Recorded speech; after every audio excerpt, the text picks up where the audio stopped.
കേറി വന്നത്. അയ്യോ അയ്യോ ഐശ്വര്യൊക്കെ കേറി അതിന്റെ ഒപ്പം മൂദേവി കയറുന്ന ഞാൻ അറിഞ്ഞു.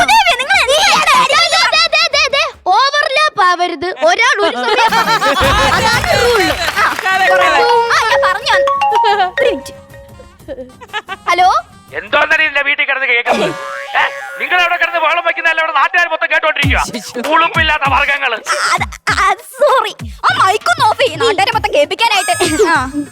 അമ്മയ്ക്കിപ്പൊ എന്തോ വേണം. മോളെ മോക്കിപ്പോ എന്താ വേണം? അമ്മയ്ക്ക് എന്തോ വേണം. എന്റെ മോക്കിപ്പോ എന്താ വേണം? അമ്മയ്ക്ക് എന്തോ വേണോന്ന്. മോക്കിപ്പോ എന്താ വേണം? എനിക്കിപ്പോ എന്തേലും വേണം. ഞാൻ ഉച്ചയ്ക്ക് ഒരു വഹ കഴിച്ചില്ല. എനിക്കിപ്പോ എന്തേലും വേണം. അയ്യോ എടി മോളെ, ആ തെക്കേല് ബാബുവേ ഒരു 5000 രൂപ തന്നായിരുന്നില്ലേ? കറക്റ്റ് 5000 തന്നാണല്ലോ അമ്മേ. അതിന്റെ ഇടയ്ക്കുണ്ടാവും. നോക്കിയേ, ഒന്ന് നോക്കിയേ. ഇല്ലടി ഇവിടെ കാണാൻ. എനിക്കറിയാം, ആ കുട്ടിയൊക്കെ ഇവിടെ കിടന്ന് കറങ്ങുന്നുണ്ടായിരുന്നു.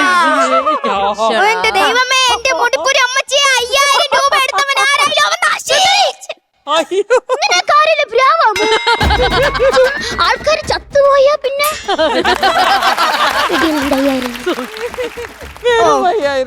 ഇതില് 3500 അല്ലേ ഉള്ളൂ. ബാക്കി 1500 എടുത്തവൻ ആരായാലും അവൻ നശിച്ചു. വണ്ടിക്കൂലിക്ക് എടുത്തത് എന്റെ പൊന്നമ്മ. മോളെ, ആ സാവിത്രി വന്നായിരുന്നോടി? വന്നായിരുന്നമ്മേ. സാവിത്രിയുടെ 3 മക്കളും കുടുംബവും കുഞ്ഞമ്മ എല്ലാരും വന്ന് നന്നായി കഴിച്ച് പാഴ്സൽ എടുത്തോണ്ടാ പോയത്. ആണോ? എടാ, അവളെന്ത് തന്നെ നോക്കിയേട്ടാ?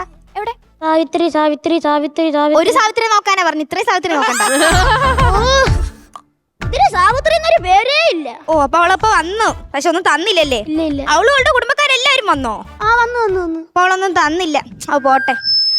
പ്രിയപ്പെട്ട നാട്ടുകാരെ, എന്റെ വീടിന്റെ പാല് കാച്ചലിന് നമ്മുടെ പ്രിയപ്പെട്ട സാവിത്രി വരികയും അവളുടെ കുടുംബവും വരികയും ഒന്നും തരാതെ പോവുകയും ചെയ്തിരിക്കുന്നു.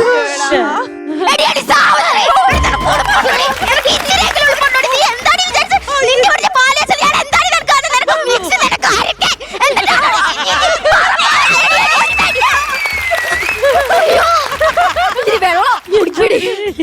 ഇങ്ങനെയൊന്നും അനൗൺസ് ചെയ്യാനുള്ള